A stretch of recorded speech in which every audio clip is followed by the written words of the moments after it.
I played Resident Evil Requiem for 12 hours straight on launch day, just so I can bring you proper benchmark. Now, I don't normally get that kind of free time. I had a small procedure done, which meant I was forced to have a few days up with my feet up. So naturally, I got up at 5 AM and started playing Resident Evil Requiem. This won't be a full review, and don't worry, it's going to be completely spoiler free. This is just some of my honest thoughts about the game, the visuals, and bringing you some of those all-important benchmarks. And we'll also make sure we cover VRAM in detail as well. So when it comes to the game, I might be a little bit biased. I've pretty much completed every RE title ever. This latest installment just didn't disappoint. Playing as Grace genuinely makes you feel actual fear. Her breathing, her hesitation, the way she reacts to her environment, it transfers to you. Playing in the dark, all alone in the house, you're definitely going to feel on edge. Playing as Ethan in Resident Evil 7 or 8 definitely had that feeling, but I just thought Grace communicated it even better. I felt like she was terrified, so it made me feel terrified. And then, when you switch to Leon, it flips completely. You feel powerful, confident, you become this badass of a character in Leon, and it becomes pure action. In terms of the overarching gameplay, you'll recognize lots of mechanics from previous games. It doesn't reinvent the wheel here, but they've blended everything together in a new way we haven't seen before. And it works. I was genuinely impressed. It feels like it takes the best of Resident Evil 4 action and the horror of Resident Evil 7 8 to bring it all into one title. As I said, I don't want to give too much away in terms of the actual story itself and how things play out. I'll let you go through that yourself. But one of the key things I will say here, and one of the biggest differences, is you have two sort of visual different modes.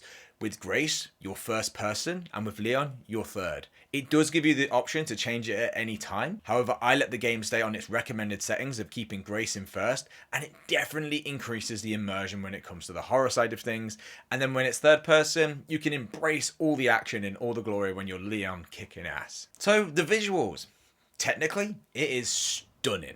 The rain-soaked streets, the lighting, the level of texture detail, especially at 4K, if you've got HDR on, Resident Evil is just one of those titles that lends itself to those perfect blacks of an OLED display. There are moments I just genuinely question whether I was looking at a game or a still image of real life. The attention to detail, the environments, the way they're crafted, they're just full of rich designs, and it just adds to the atmosphere. The RE engine just keeps leveling up. It has more realistic shadows, an excellent implementation of HDR, and lighting effects that just feel grounded and not overdone. So, onto the performance then. So first off, we'll just cover off my setup. So I'm running an RTX 5080, a 9800 X3D, 32GB of DDR5 RAM. I have upscaling turned off, frame gen turned off, ray tracing off, and hair effects on.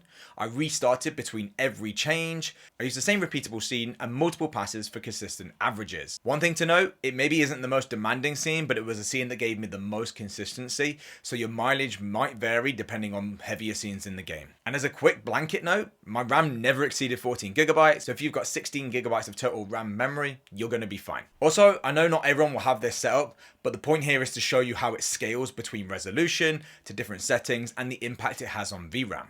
So let's get into it. So starting with 1080p, you've got low that gave me an average of 251, medium at 201, and high with 177 FPS. From low to high, that's about a 30% drop in performance. But here's the interesting bit.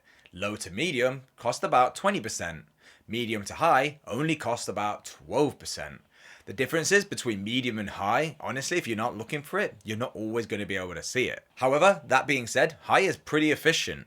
When we look at the VRAM side of things, at low settings you're around 5GB, medium around 6, and high 8.5. So yes, 8GB cards are going to struggle at high settings even at 1080p. Medium though, I mean, it's completely safe in my opinion. Moving on to 1440p, we start off with low at 227, medium at 159, and high at 141.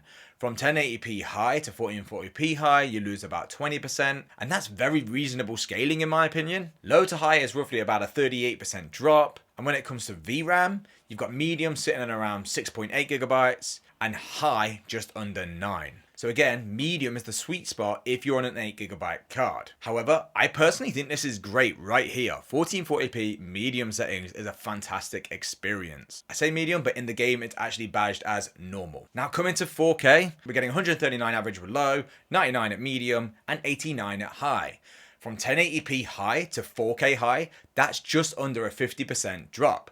But look at that number, 89 FPS, native 4K high without any use of upscaling. Now that's impressive, even for 5080 standards. And when it comes to VRAM, you're talking medium about 7.8 gigabytes and high was almost 10. So at 4K, 8GB cards are going to be right on the edge, even at medium. And as I said previously, this is one scene. You're going to find this probably vary a bit as you go throughout the game. Now, when it comes to the settings that I chose, for one of the first times ever, I just let the game use its inbuilt logic to decide. And here's roughly what it covered at 4K. It had high across most settings, but it enabled path tracing, put DLSS on balanced, and frame gen at 2x. Now, I never use frame gen, but this particular time, I decided to just let it. It was the kind of game where you're slow moving about where I thought it might be okay. And I think the implementation of DLSS 4.5 here worked wonders for that visual quality, because in most scenarios, I forgot frame gen was even on. Now, at these settings, I did see my VRAM peak up to above 13 gigabytes. So during gameplay at max settings, you are going to be seeing 13 to 14 gigabytes of VRAM usage, but don't forget that's using 4K with path tracing enabled, even with frame gen and DLSS. But I think one of the most impressive things throughout my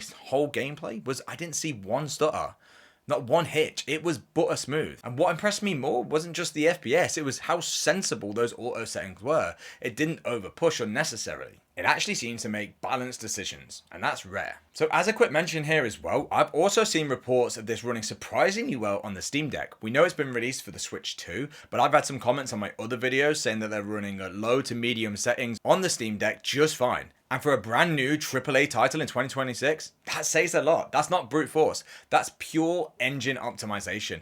And Capcom has clearly built this to scale across all different kinds of hardware tiers. So in conclusion, this game scales brilliantly. It's the biggest performance hit isn't high, it's the jump from low to medium. High is actually relatively efficient.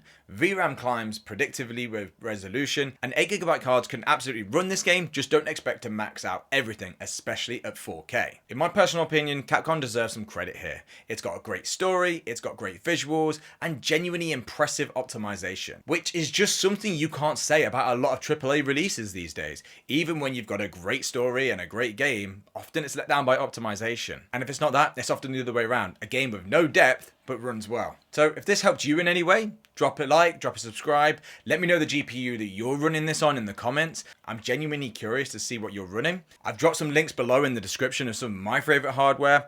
And whilst I'm not going to cover every single new game that comes out, some of the big ones I definitely will. Crimson Desert, I'm thinking you. So drop a like and subscribe.